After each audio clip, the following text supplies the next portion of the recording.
My mother used to tell him, I don't even know how many times, son, God's got his hand on you. God's got a calling for your life. And truly, truly, God did have a calling on him.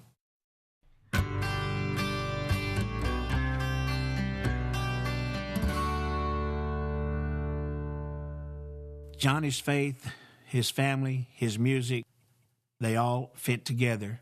You can't take one out in his life and see the real Johnny Cash. There was always a connection to God. There was always a connection to family. There was a connection to the downtrodden, to the poor. He was a deeply spiritual man. He did a lot of reading.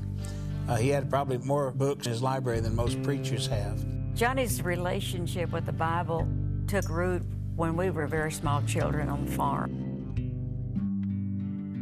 Johnny reacted to listening to Mama teach us and sing us gospel songs with all his heart. The things that I think that caused John's Christian life to begin to start coming forward was his childhood.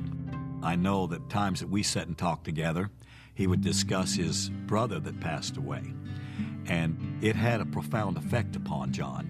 When things got bad or things got hard, or there was any kind of a testing or any kind of a hurt or anything in our life, we'd sing.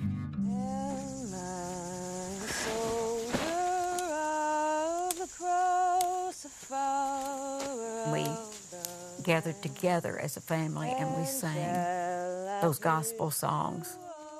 And we were out in the country, but I guarantee you could hear us for a mile. In the beginning, he, of course, wanted to sing music. He wanted to be a gospel singer. And when he went to Sun Records, that's the first thing that he wanted to do was sing gospel. When he went to Sam Phillips in Memphis in the mid-'50s, Sam Phillips said that won't sell. But that didn't change Johnny's desire in his heart. Yes, I know when Jesus saved me, saved my soul. Even from his early years in country music, Johnny would always do a gospel song in some part of his concert to express his faith. Peace within. When John would sing gospel songs, you could tell that there was just a little edge extra that was there. I'm sure that's because of his deep-rooted faith. I think at the end of the day, and I have a lot of tapes to prove this, he always went back and referred to the gospel.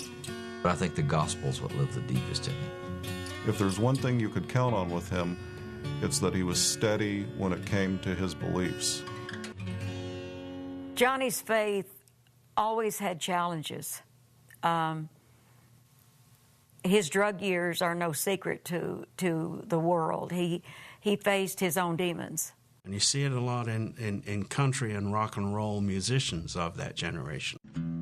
They all had, God pulling them one way and the devil pulling them the other. And Cash saw it in those terms. And Cash's whole life was a battle between these two forces inside himself. Drinking and often, partying often has its pleasures, but after a while it kind of loses something, and there's that desire inside of your heart to make your life count for something. And John was that type of person. He wanted his life to count for something. What was so amazing about my dad, and what is unforgettable, is his persistence as a human being. That in the face of trouble, he never cursed God, and he continued on with his life. His challenges were tremendous, but his faith was stronger.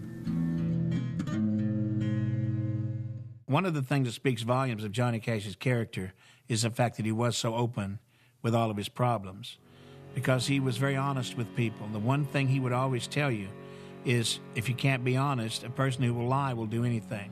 We seem to accept people that are honest about where they fail and their shortcomings.